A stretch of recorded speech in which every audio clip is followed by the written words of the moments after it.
Padre Celestial, gracias por ser tan bueno.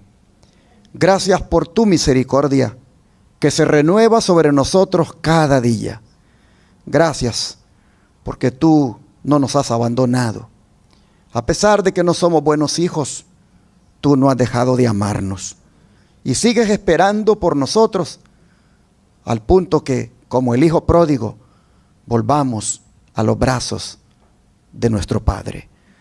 Señor, en esta hora queremos pedirle perdón por tanta rebelión nuestra, por tanto pecado, por tanta inmundicia, por tanta maldad. Señor, por favor, que su misericordia sea sobre nosotros, y en su sangre preciosa le rogamos que nos lave, nos limpie y nos purifique de toda maldad.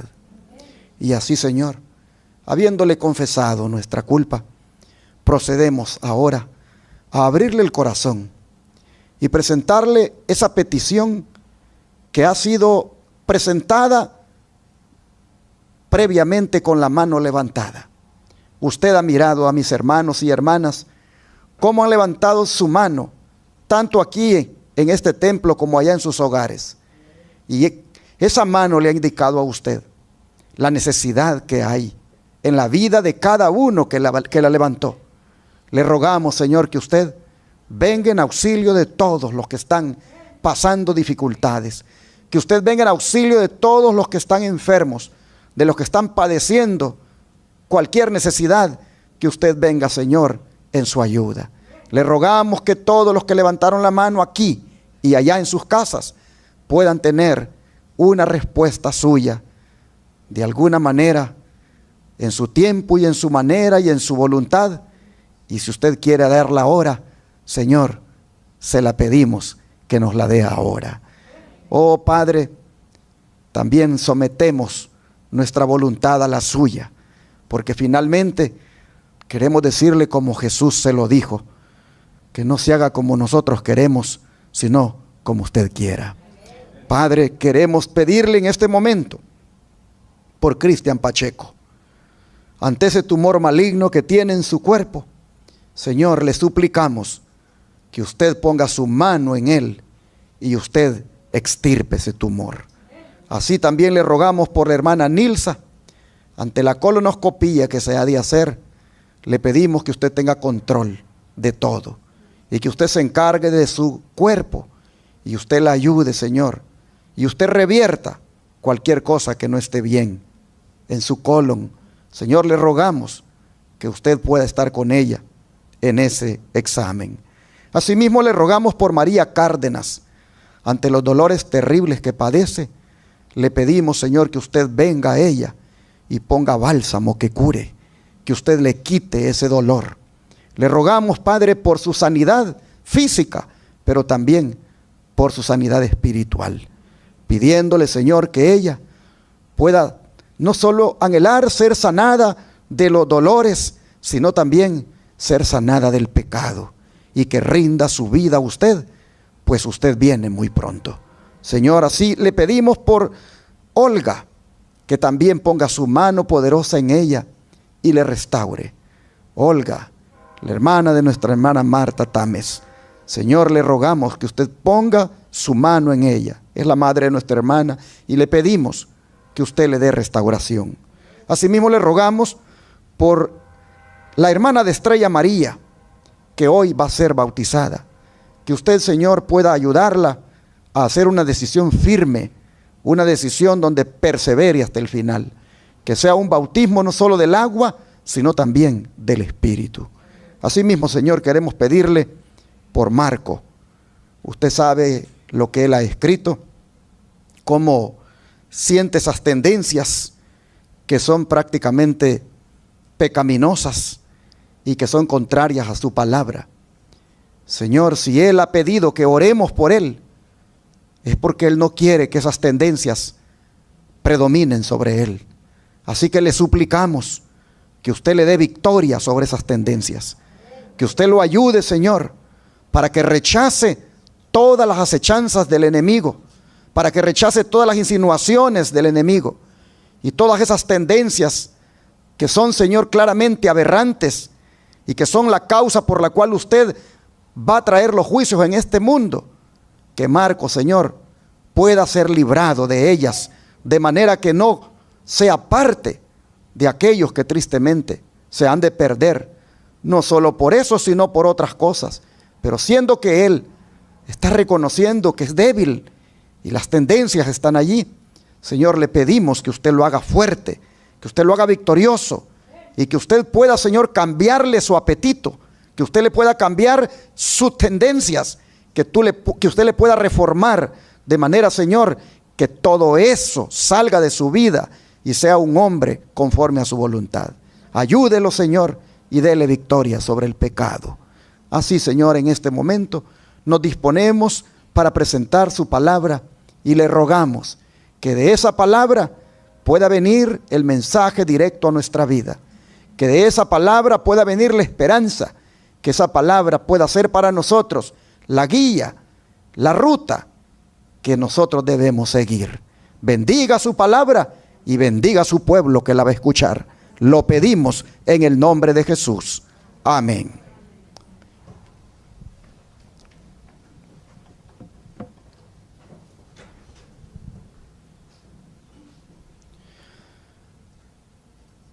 Este día, en el seminario profético, la revelación de Jesucristo, en su tema número 57, voy a continuar con los estudios del mensaje de los tres ángeles, que son un símbolo de nosotros como pueblo, y por lo tanto debemos proclamar los mensajes que contienen esos ángeles.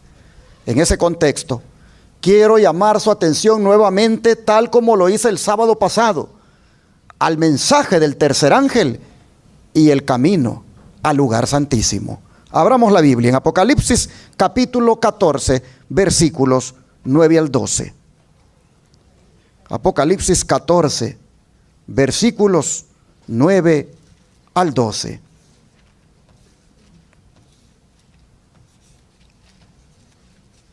Dice la Escritura, Apocalipsis 14, versículos 9 al 12.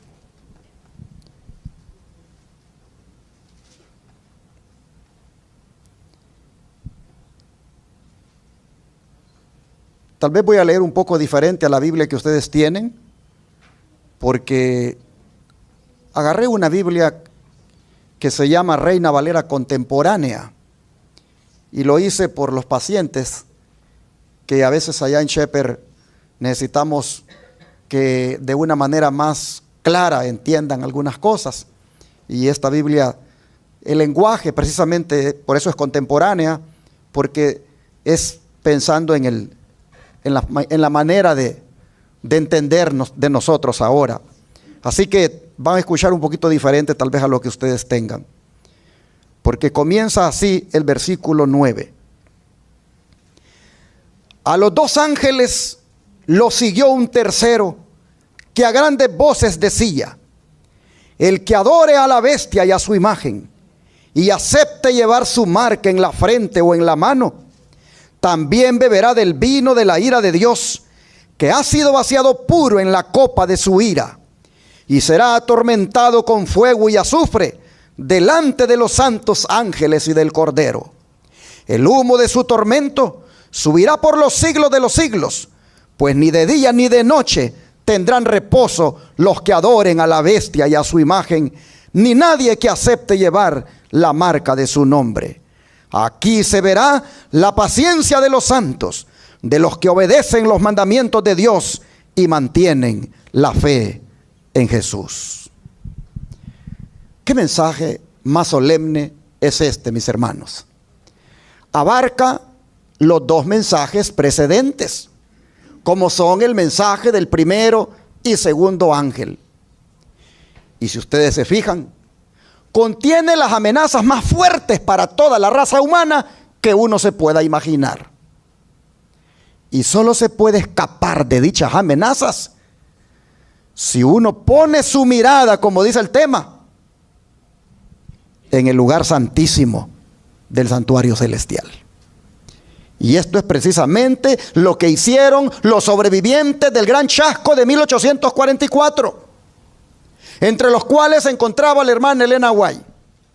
Ella dice lo que significó para ellos el mensaje del tercer ángel cuando lo entendieron. Se los pongo acá. Vi que el tercer ángel señalaba hacia lo alto, indicando a los que habían sido chasqueados el camino al lugar santísimo del santuario celestial. Los que por fe entraban al lugar santísimo hallaban a Jesús y resurgían en ellos la esperanza y el júbilo. Vi que volvían los ojos hacia atrás, recapitulando el pasado desde la proclamación del segundo advenimiento de Jesús hasta la experiencia sufrida al transcurrir la fecha de 1844. Vieron la explicación de su chasco y de nuevo los alentó una gozosa certidumbre. El tercer ángel había esclarecido el pasado, el presente y el porvenir. Y ellos sabían que en efecto Dios los había guiado con su misteriosa providencia. Amén, hermanos. Primeros Escritos, página 254. Pero si ustedes se fijan, ¿qué hizo el mensaje del tercer ángel con los chasqueados? Dice que les indicó el camino al lugar santísimo del santuario celestial. ¿Y a quién encontraron allí? A Jesús. ¿Y qué provocó en ellos? Dice la cita, ¿qué provocó en ellos eso de encontrar a Jesús? Dice que les hizo resurgir la esperanza y el júbilo. ¿Por qué?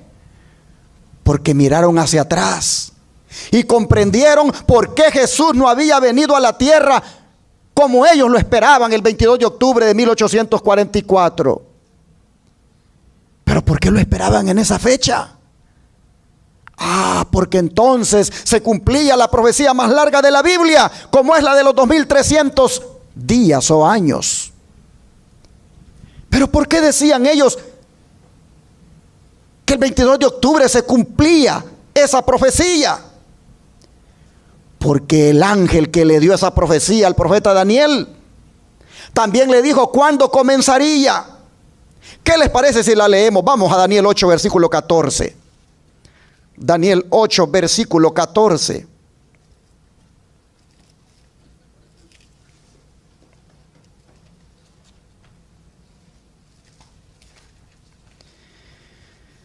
Y aquí nosotros tenemos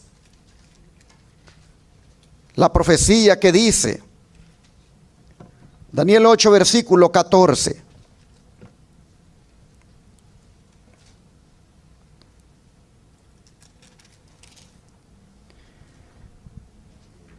Y aquel dijo, hasta que hayan pasado 2300 tardes y mañanas, después de eso, el santuario será purificado. Esta, mis hermanos, es la respuesta a la pregunta que un ser celestial le hace a otro que hablaba.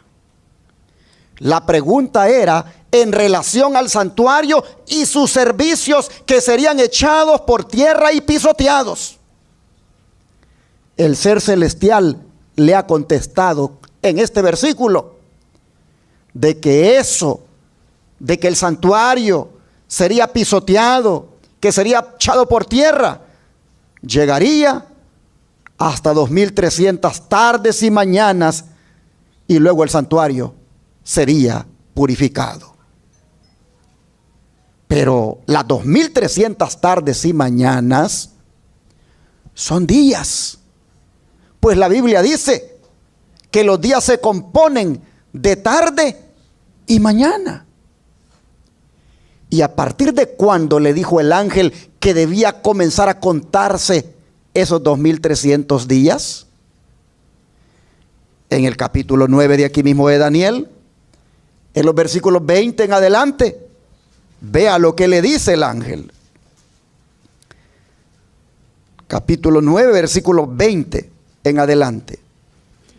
Todavía yo estaba hablando y orando y confesando mi pecado y el de mi pueblo Israel.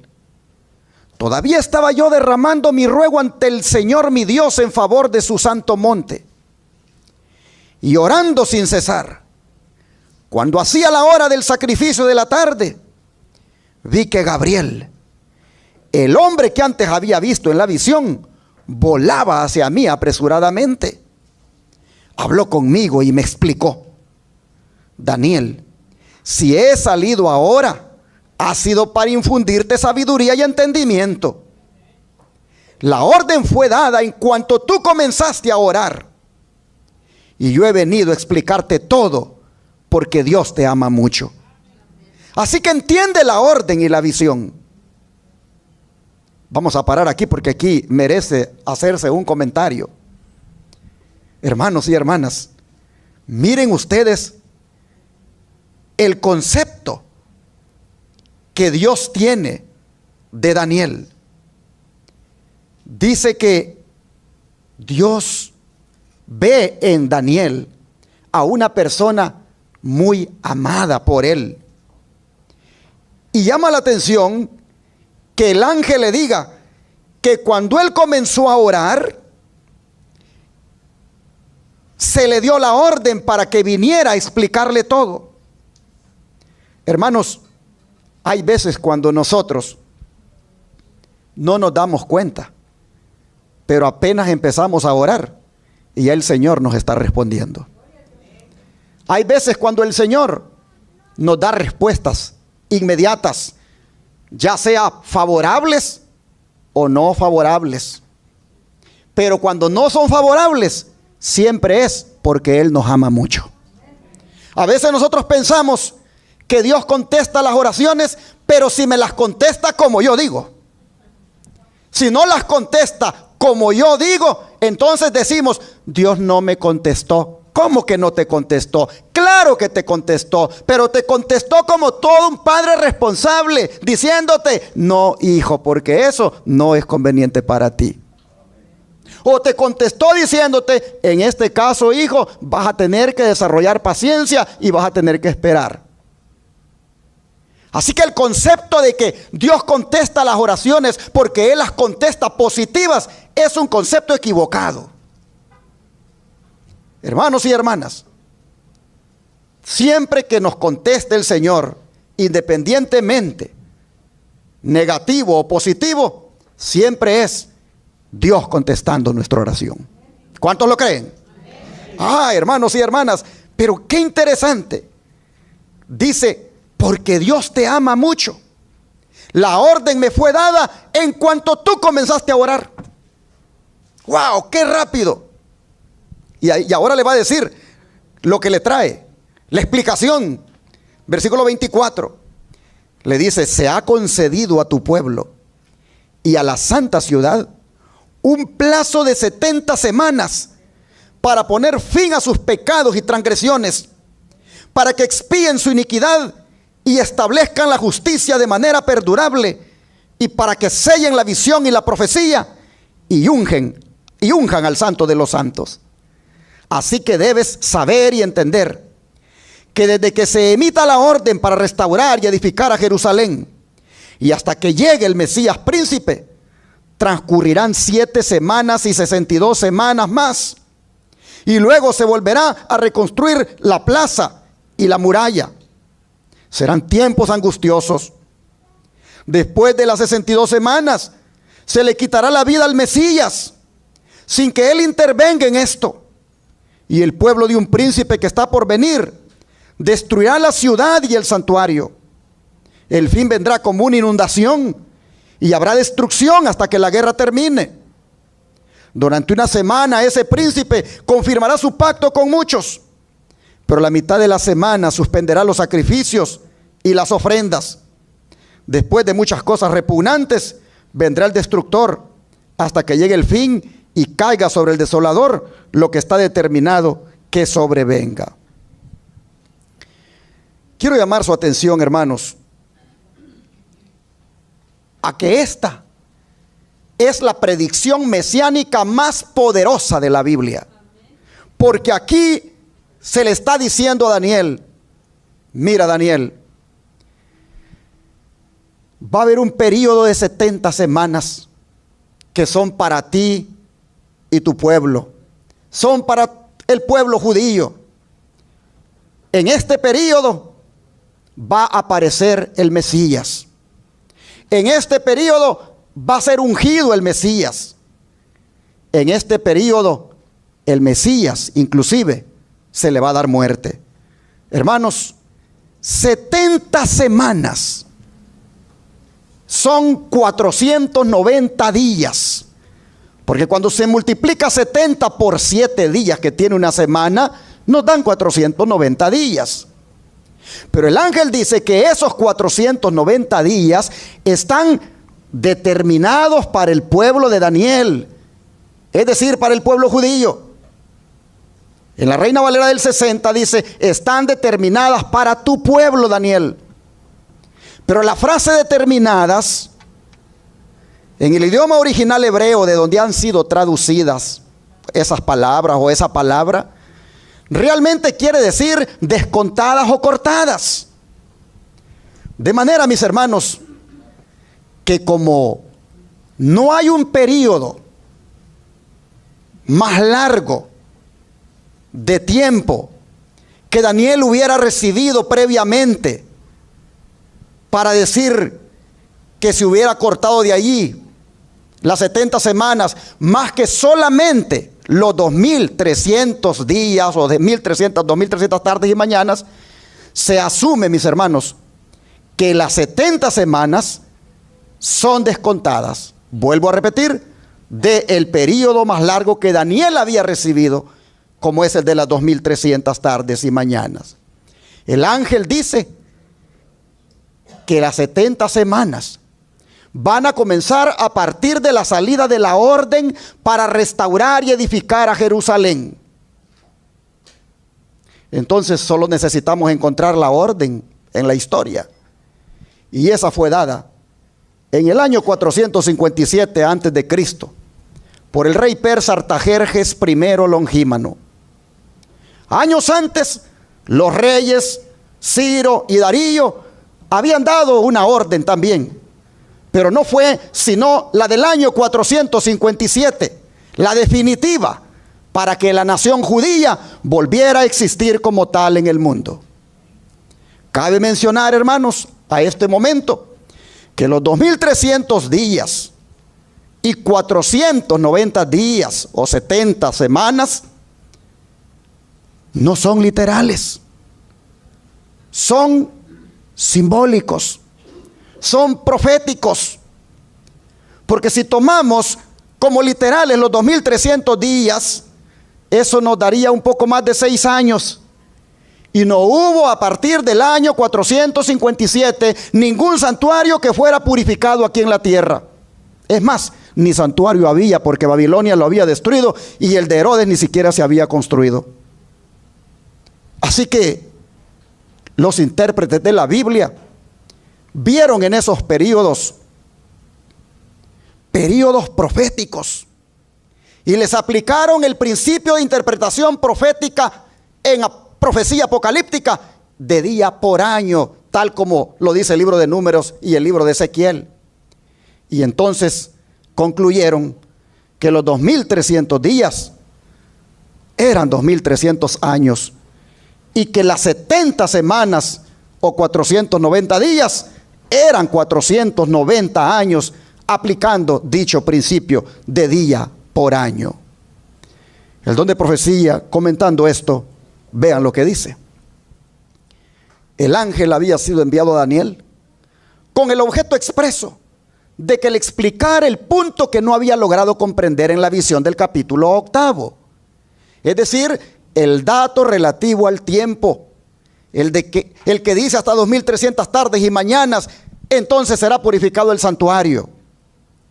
Después de mandar a Daniel que entienda la palabra y que alcance inteligencia de la visión, las primeras palabras del ángel son: 70 semanas están determinadas sobre tu pueblo y sobre tu santa ciudad.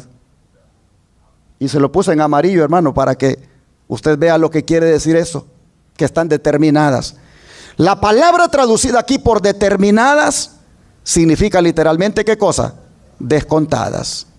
El ángel declara que 70 semanas, que representaban 490 años, debían ser descontadas por pertenecer especialmente a los judíos. Saben que ese era un tiempo de gracia para los judíos. Pero ¿de dónde fueron descontadas?, pregunta el don de profecía. Como los 2300 días son el único periodo de tiempo mencionado en el capítulo 8, deben constituir el periodo del que fueron descontadas las 70 semanas. Las 70 semanas deben por consiguiente formar parte de los 2300 días y ambos periodos deben comenzar juntos. El ángel declaró que las 70 semanas datan del momento en que salió el edicto para reedificar a Jerusalén. Si se puede encontrar la fecha de aquel edicto, queda fijado el punto de partida del gran periodo de los 2300 días. Ese decreto se encuentra en el capítulo 7 de Esdras, versículos 12 al 26. No lo vamos a leer ahora por cuestión de tiempo. Fue expedido, dice en su forma más completa, por Artajerjes, rey de Persia, en el año 457 antes de Cristo. Pero en Esdras 6:14 se dice que la casa del Señor fue edificada en Jerusalén por mandamiento de Ciro y de Darío y de Artajerjes, rey de Persia. Estos tres reyes, al expedir el decreto y al confirmarlo y completarlo, lo pusieron en la condición requerida por la profecía para que marcase el principio de los 2300 años. Tomando el año 457 a.C., en que el decreto fue completado como fecha de la orden, se comprobó que cada especificación de la profecía referente a las 70 semanas se había cumplido. ¿Damos gloria a Dios, hermanos? Amén. El don de profecía explicándonos bien la profecía más larga de la Biblia, la de los 2300 años, arrancando con la primera parte de ella, como son las 70 semanas o 490 años. Conflicto de los siglos, página 325 a la 326. Así entonces tenemos el inicio de la profecía más larga de la Biblia, fechada ¿en qué año, hermanos? En el 457 antes de Cristo, con el decreto de Artajerjes para edificar a Jerusalén. Las 70 semanas o 490 años que se descuentan de los 2300 años comienzan juntos, dice el don de profecía, y se extienden hasta el año 34 después de Cristo, quedándole prácticamente a los 2300 años 1810 años que llegan hasta 1844, que es cuando el santuario sería purificado. Pero noten lo que la profecía de las 70 semanas de años decía, que en ese periodo el Mesías tan largamente esperado vendría por primera vez aquí a la tierra y que sería ungido, es decir, bautizado, evento que tuvo lugar allí, ustedes lo pueden ver, el año 27 después de Cristo. También decía la profecía que el Mesías sería muerto, evento que tuvo lugar en el año 31 después de Cristo.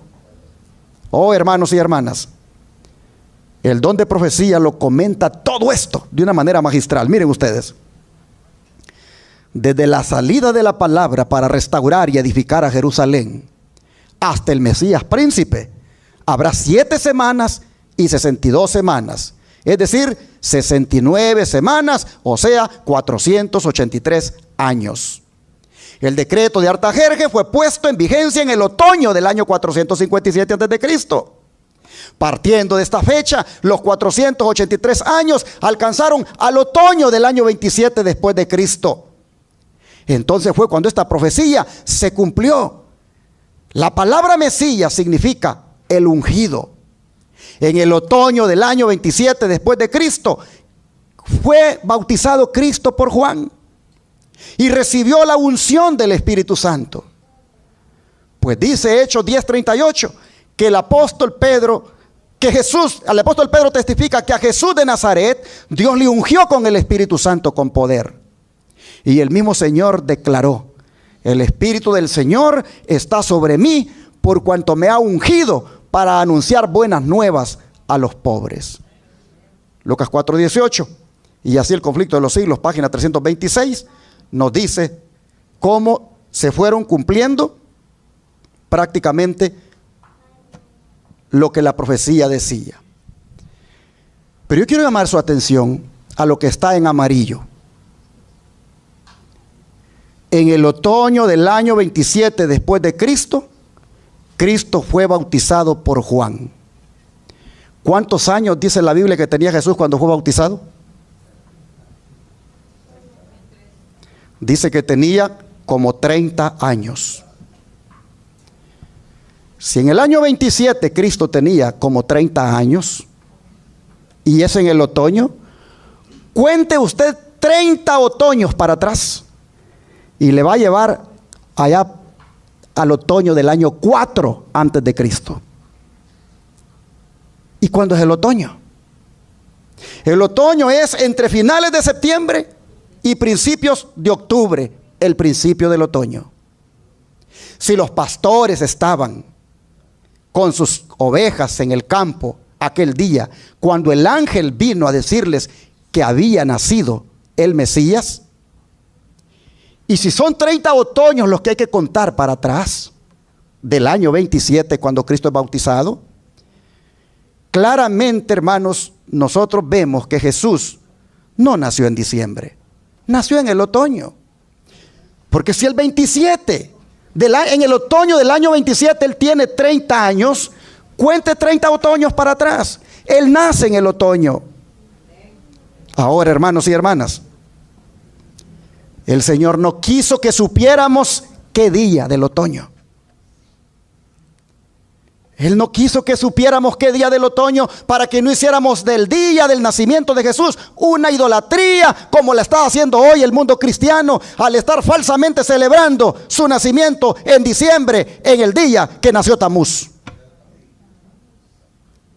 El Señor no reveló el día en que Jesús nació. La palabra de Dios no lo dice, solo dice que el don de profecía, que en el año 27, en el otoño, cuando Cristo fue bautizado, la Biblia dice, tenía 30 años.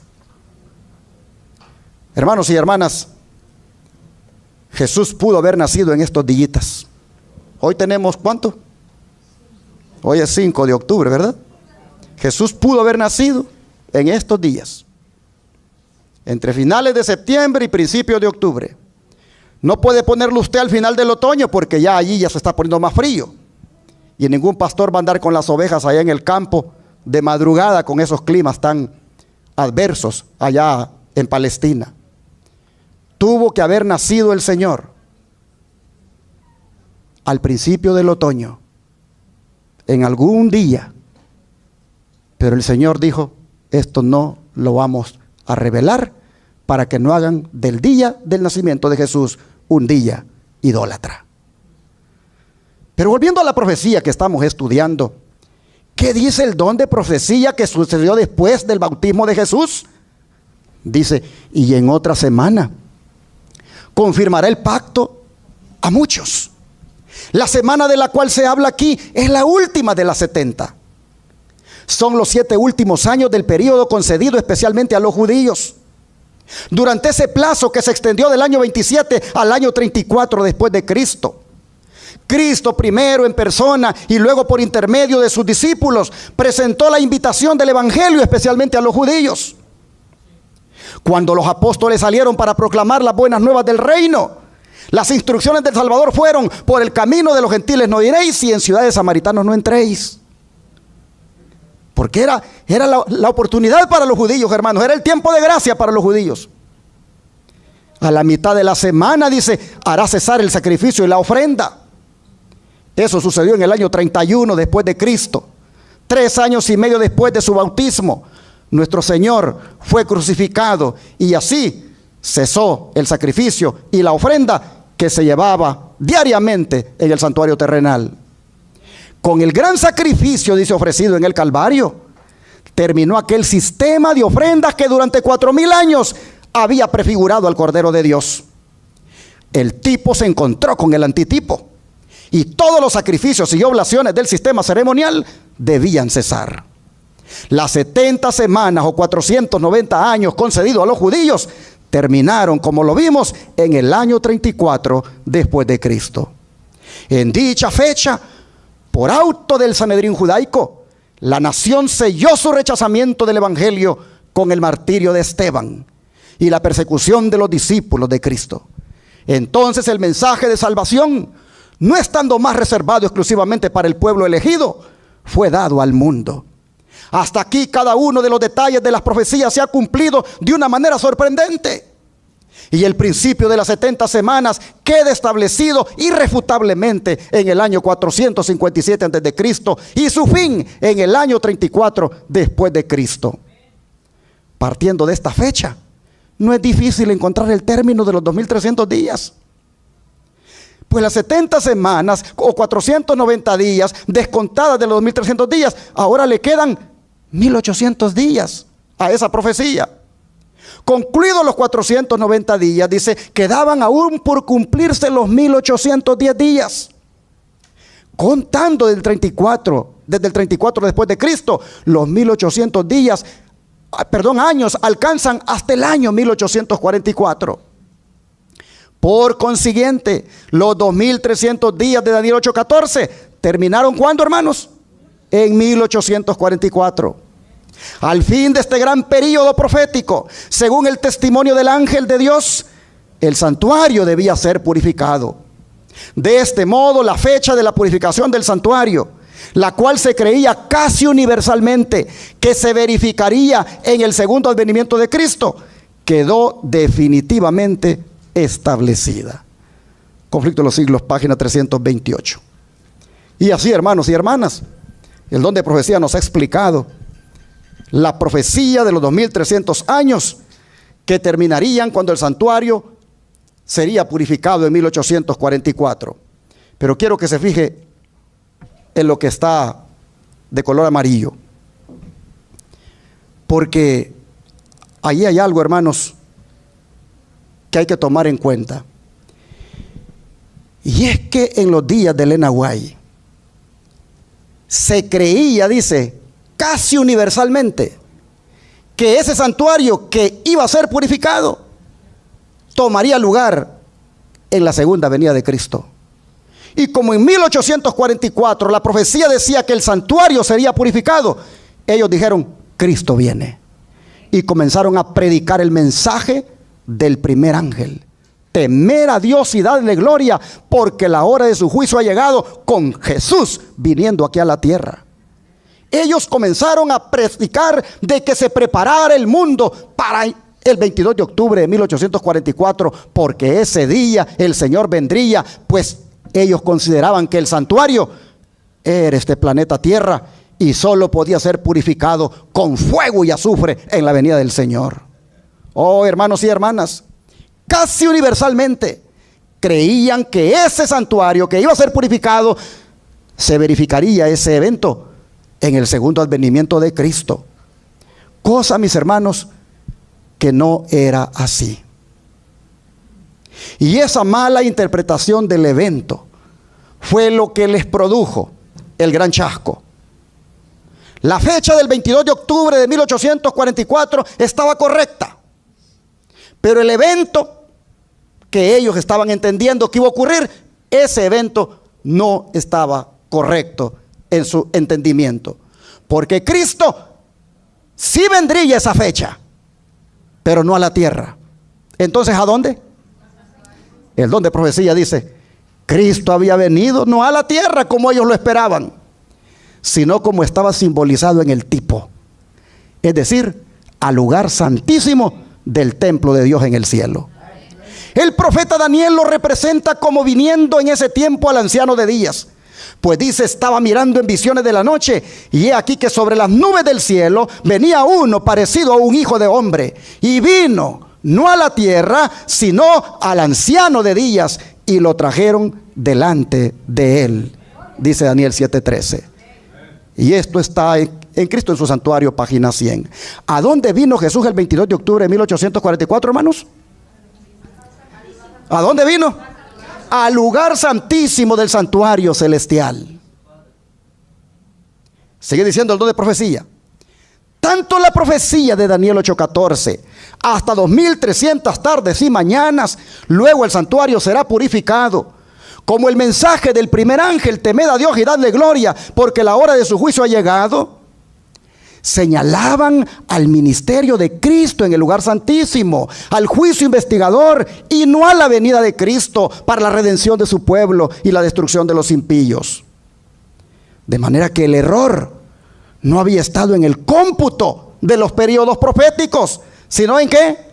En el evento que debía verificarse al fin de los 2300 días.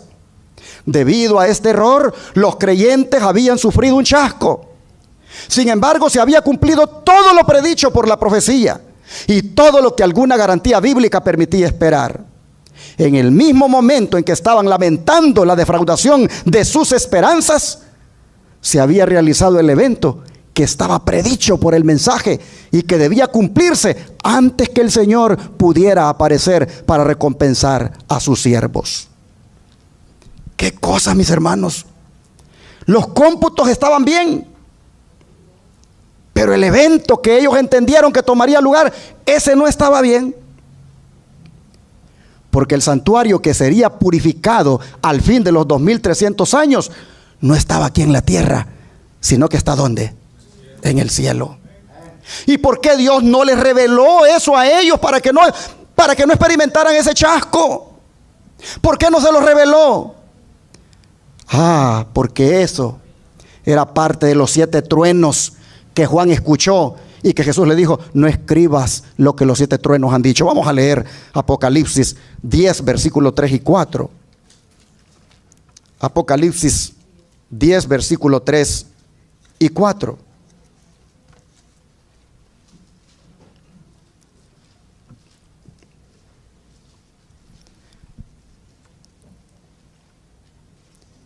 Dice: en ese momento lanzó un grito tan fuerte como el rugido de un león, y se oyó la estruendosa voz de 7 truenos. Después de que hablaron los 7 truenos, me dispuse a escribir, pero desde el cielo oí una voz que me decía: no reveles lo que han dicho los 7 truenos, no lo escribas. Hermanos y hermanas, ¿qué dijeron los 7 truenos? Estaba allí en los 7 truenos la experiencia que ellos iban a pasar, la prueba que ellos iban a pasar, el chasco que iban a enfrentar. Estaba allí dentro de las cosas que los 7 truenos dijeron. ¿Estaba eso? ¿Por qué el Señor no lo reveló? ¿Por qué el Señor no impidió que ellos pasaran por ese chasco, hermanos? Vamos al don de profecía para ver lo que dice en relación a los 7 truenos. Después de que los 7 truenos emitieron sus voces, se le ordena a Juan como a Daniel con respecto al librito: sella las cosas que los 7 truenos han dicho. Estas cosas se refieren a sucesos futuros que serán revelados a su debido tiempo. Juan escuchó los misterios que pronunciaron los truenos, pero se le ordenó que no los escribiera. La luz especial que se le dio a Juan, expresada en los 7 truenos, era un bosquejo de sucesos que debían ocurrir bajo los mensajes de los ángeles primero y segundo. No era lo mejor para la gente conocer esos eventos, porque su fe debía necesariamente ser probada. El plan de Dios era que se proclamaran verdades más maravillosas y avanzadas. Los mensajes de los ángeles primero y segundo debían ser proclamados, pero no había de revelarse mayor luz antes que esos mensajes hubieran hecho su obra específica. Voy para atrás. No era lo mejor para la gente conocer esos eventos, los que los truenos mencionaron, porque su fe debía necesariamente ser probada. Es decir, entre las cosas que los 7 truenos dijeron estaba el que ese pueblo pasaría por un chasco, el que ese pueblo malinterpretaría el evento que tomaría lugar.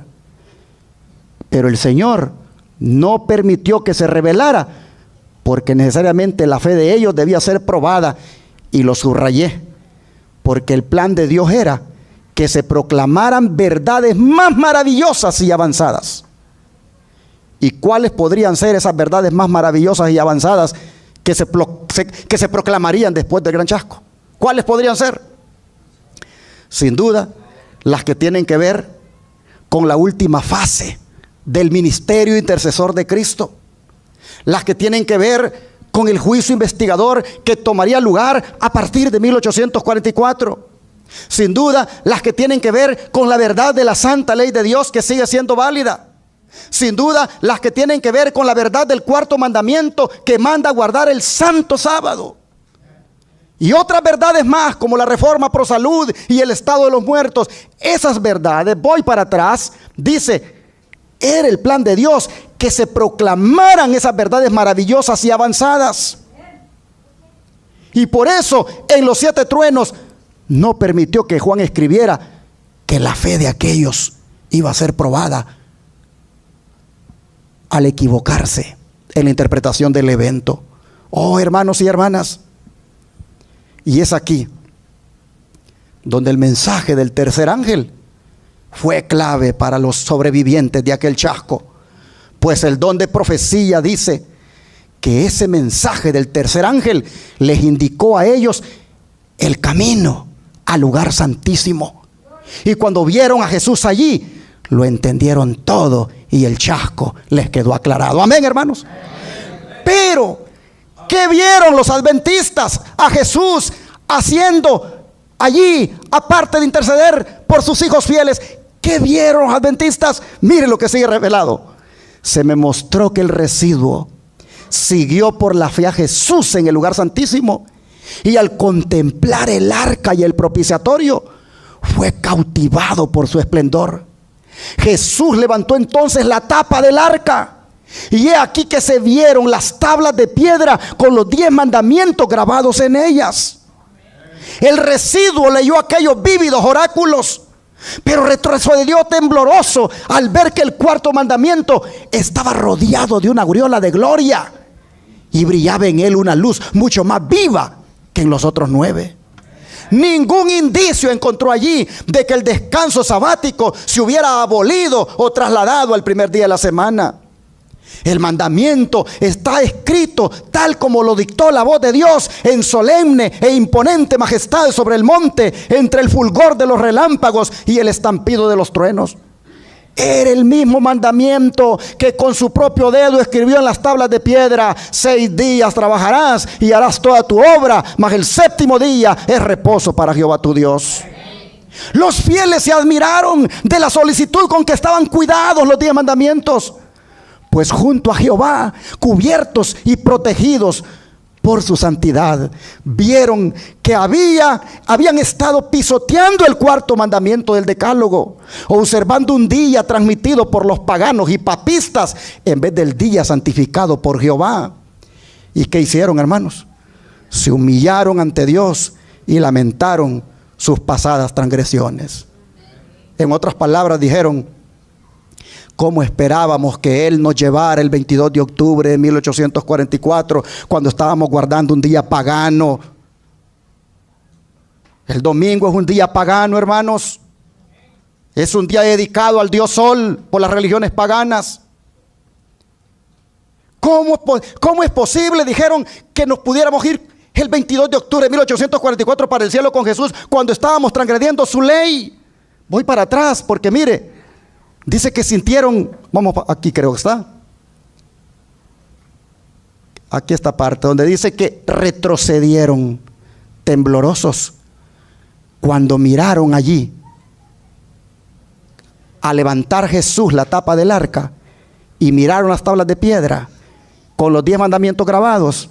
Retrocedieron temblorosos al ver que el cuarto mandamiento estaba rodeado de una aureola de gloria y brillaba en él una luz mucho más viva que en los otros 9. Retrocedieron temblorosos, sintieron temor. Oh, hermanos y hermanas, ellos miraron que el mandamiento que estaba allí en esa arca que Jesús abrió era el mismo que Dios había escrito con su propio dedo en tablas de piedra. Y al lamentarse, ¿qué hizo Jesús por ellos, hermanos? Al lamentarse el pueblo, al sentir ese temblor, al sentir ese pavor de que habían transgredido la ley de Dios, ¿qué hizo Jesús por ellos? ¿Qué es lo que está haciendo Jesús por nosotros allá en el lugar santísimo? Hermanos, ¿qué es lo que hace Jesús cuando una persona reconoce su pecado? Cuando una persona reconoce que ha violado la ley de Dios. ¿Qué es lo que hace Jesús cuando una persona viene y le pide perdón por haber pecado? ¿Qué es lo que hace Jesús por él? Hermanos, intercede por él. Intercede por él. De manera que los sobrevivientes del chasco, cuando miran las tablas de la ley de Dios, cuando miran el mandamiento del sábado que brilla más, y sienten ese temblor, y sienten ese dolor de haber fallado al Señor, sin duda, hermanos, Cristo entonces intercedió por ellos. Pues la Biblia dice, hermanos, que Jesús está en el lugar santísimo intercediendo por nosotros. Vamos a leerlo en Hebreos 7, versículo 24 y 25. Hebreos 7, versículo 24 y 25. Aquí la Escritura nos dice, Hebreos 7, 24 y 25.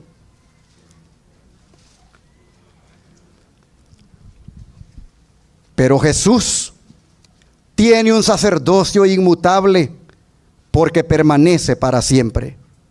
Por eso también puede salvar para siempre a los que por medio de él se acercan a Dios, ya que vive siempre para interceder por ellos. Oh, mis hermanos, Pablo dice aquí que Cristo vive para siempre. Eso quiere decir que su sacerdocio es para siempre, no termina. No hay otro sacerdote que le suceda para desempeñar su obra o para llevarla más adelante. Jesús es el último. Él es el último sumo sacerdote que la raza humana tiene, y hay de aquel que no lo aproveche. Oh, hermanos y hermanas, Él está allí intercediendo, dice, por nosotros. Eso significa, hermanos, que Jesús está constantemente abogando por nosotros y velando por nuestros intereses espirituales. Es por eso, hermanos, que nosotros debemos sentir seguridad de salvación en el Señor. Nosotros debemos estar seguros que somos salvos en Cristo. Oh, hermanos, ¿por qué? Porque Él está intercediendo por nosotros. Hebreos 7:25 nos está diciendo, hermanos, que no estamos solos, que tenemos uno que intercede por nosotros en el cielo.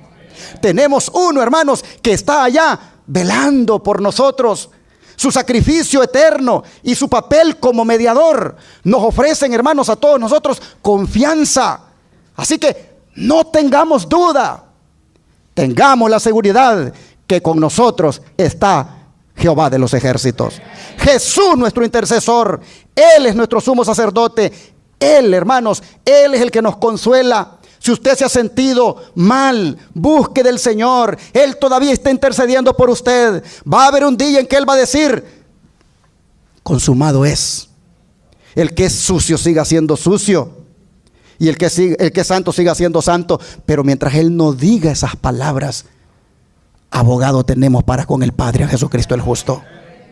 Así que busquemos del Señor. Él intercede por nosotros. No estamos solos. ¿Y dónde está realizando Él esa labor intercesora? Vamos a leer nuevamente Hebreos, esta vez el capítulo 9. Hebreos 9, y vamos a leer los versículos 2 al 6. Hebreos 9, versículos 2 al 6. Dice así: en efecto, el tabernáculo estaba dispuesto así. En la primera parte, llamada el lugar santo, estaban el candelabro, la mesa y los panes de la proposición. Tras el segundo velo estaba la parte del tabernáculo llamada el lugar santísimo, el cual tenía un incensario de oro y el arca del pacto totalmente recubierta de oro. En el arca había una urna de oro que contenía el maná, la vara de Aarón que reverdeció y las tablas del pacto. Por encima del arca estaban los querubines de la gloria, los cuales cubrían el propiciatorio. Pero de esto no se puede hablar ahora en detalle. Con todo esto dispuesto así, los sacerdotes entran continuamente en la primera parte del tabernáculo para celebrar los oficios del culto. Pero hermanos, miren los versículos 11 y 12 ahora. Pero Cristo vino ya y es el sumo sacerdote de los bienes venideros, a través del tabernáculo más amplio y más perfecto, el cual no ha sido hecho por los hombres, es decir, que no es de esta creación, y no por medio de la sangre de muchos cabrillos ni de becerros, sino por medio de su propia sangre. Entró una sola vez y para siempre. ¿En dónde? En el lugar santísimo, y así obtuvo para nosotros la redención eterna. Y ahora mira los versículos 24 al 26. Porque Cristo no entró en el santuario hecho por los hombres, el cual era un mero reflejo del verdadero, sino que entró en el cielo mismo para presentarse ahora ante Dios en favor de nosotros. Y no entró para ofrecerse muchas veces como el sumo sacerdote que cada año entra en el lugar santísimo con sangre ajena. Si así fuera, Cristo habría tenido que morir muchas veces desde la creación del mundo. Pero ahora, al final de los tiempos, se presentó una sola vez y para siempre, y se ofreció a sí mismo como sacrificio para quitar el pecado. ¿Pero en qué lugar del santuario? En el lugar santísimo. Pues hermanos, es del lugar santísimo, me quitaron la imagen, es del lugar santísimo de donde los sobrevivientes del chasco encontraron perdón, encontraron justificación y encontraron gracia. De allí, del lugar santísimo, el Señor, al sentir ellos el pesar de haber pecado violando la ley de Dios, de allí del lugar santísimo, el Señor les otorgó su gracia, su perdón y su justificación cuando ellos lamentaron haber transgredido la ley de Dios. Vean cómo lo dice el don de profecía. Vi humear el incienso en el incensario cuando Jesús ofrecía a su Padre las confesiones y oraciones de los fieles. ¿Quiénes? ¿Cuáles fieles? Los sobrevivientes del chasco. Al subir el incienso, una luz refulgente descansaba sobre Jesús y el propiciatorio, y los fervorosos y suplicantes miembros del residuo, que estaban atribulados por haber descubierto que eran transgresores de la ley, ¿qué recibieron, hermanos? La bendición. Y sus semblantes entonces, ¿qué sucedió? Brillaron de esperanza y júbilo. Se unieron a la obra del tercer ángel y alzaron su voz para proclamar la solemne amonestación. Aunque al principio eran pocos los que la recibían, los fieles continuaron proclamando enérgicamente el mensaje. Vi entonces que muchos abrazaban el mensaje del tercer ángel y unían su voz con la de quienes lo habían dado primeramente la amonestación, y honraron a Dios guardando su día de reposo santificado. Es decir, dejaron de ser adventistas del primer día y se convirtieron en adventistas del séptimo día. Muchos, dice, de los que aceptaban el tercer mensaje no habían tenido experiencia en los dos anteriores. Satanás comprendió esto y fijó en ellos su ojo maligno para vencerlos. Pero el tercer ángel dirigía la atención de ellos ¿hacia dónde, hermanos? Hacia el lugar santísimo. Y los que habían tenido experiencia en los mensajes anteriores les indicaban el camino del santuario celestial. Muchos, dice, percibieron el perfecto eslabonamiento de verdades en los mensajes angélicos, y aceptándolo gozosamente uno tras otro, siguieron al Señor por la fe en el santuario celeste. Estos mensajes, dice, me fueron presentados como ¿qué? Como un áncora. ¿Qué es un áncora? Es un amparo o un refugio. Lo que está diciendo, estos mensajes me fueron presentados como un amparo o refugio para el pueblo de Dios. Quienes los comprendan y acepten quedarán libres de verse arrastrados por los muchos engaños de Satanás. Y así, mis hermanos, damos gracias a Dios porque nuestra áncora, el mensaje de los tres ángeles, por la gracia de Dios, lo hemos abrazado en nuestro corazón. Ahora el mensaje del tercer ángel también viene a ser para nosotros nuestro refugio y amparo. Pues allí en el mensaje del tercer ángel tenemos a Cristo Jesús nuestro Salvador. Tenemos su santa ley, y guardar su ley nos ha de librar de los engaños que se van a propagar cuando se imponga la marca de la bestia. De manera, mis hermanos, que guardar la ley de Dios, que en el mensaje del tercer ángel se mira cuando Cristo destape el arca.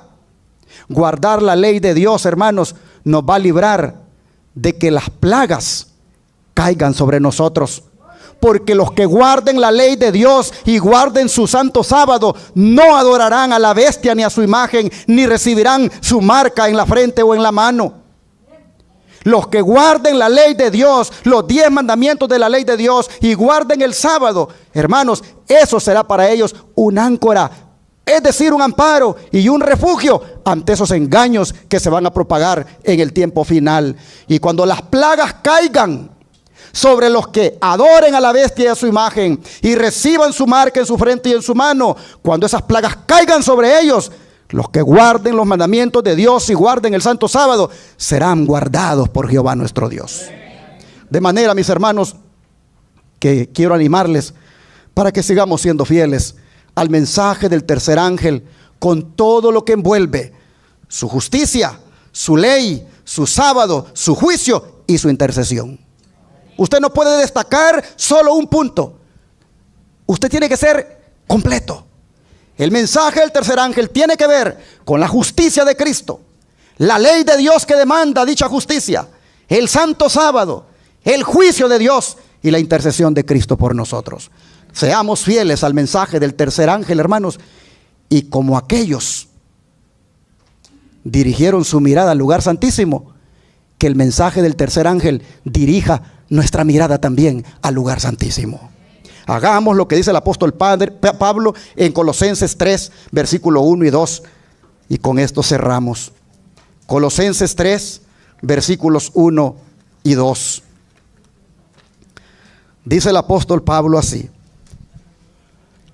puesto que ustedes ya han resucitado con Cristo, busquen las cosas de arriba, donde está Cristo sentado a la derecha de Dios.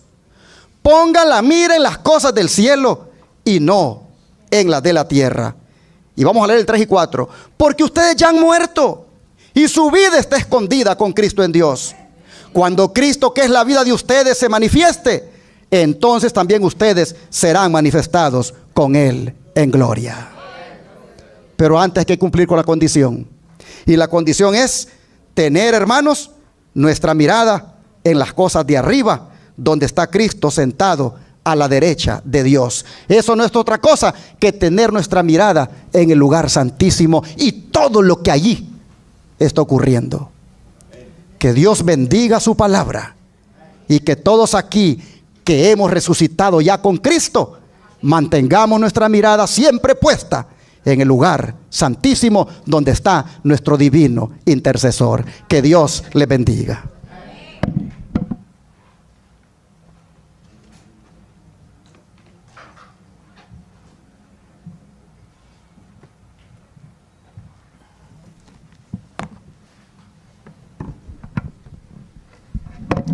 Al escuchar las notas del himno número 473, hermanos, nos ponemos en pie.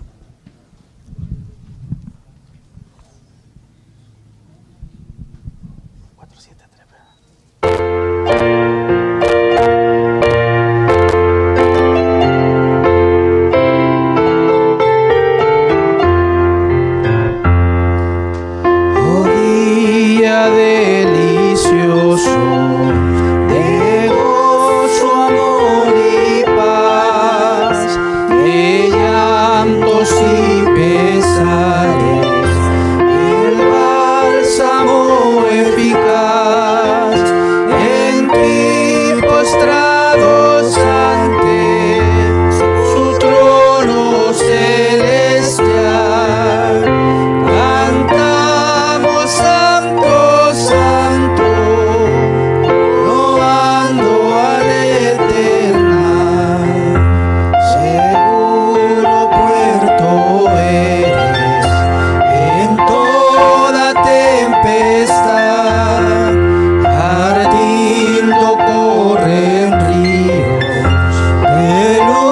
luz y santidad, divina fuente eres, en yermo terrenal, la cumbre donde vemos la patria celestial. Tus horas son sagradas de santa reflexión, en que del mundo al cielo se eleva la afección, sacando gracias nuevas del día al reposar. Tu plenitud buscamos en nuestro eterno hogar.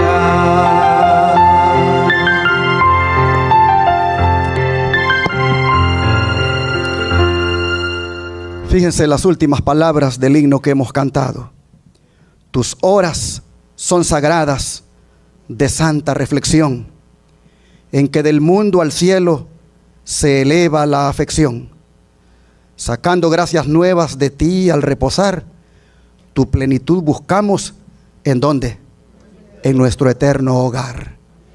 Aún en los cantos que hablan del sábado, estamos conectando nuestros pensamientos con nuestro eterno hogar. Allá en el lugar santísimo está el sábado que brilla más que los otros 9 mandamientos. Allá está el verdadero día de reposo resguardado en esas tablas de la ley. Hermanos y hermanas, qué día delicioso de amor, de gozo y paz es el Santo Sábado. Busquemos cada sábado profundizar más nuestra relación con el Señor. Busquemos cada sábado venir aquí a tener un encuentro con el Señor. Tratemos cada sábado cuando venimos aquí que nada nos distraiga. Busquemos estar atentos a la voz del Señor, porque todo lo que hacemos aquí debe estar conectado con lo que está ocurriendo en el lugar santísimo. Que Dios nos bendiga y que seamos fieles en guardar el Santo Sábado. Vamos a orar.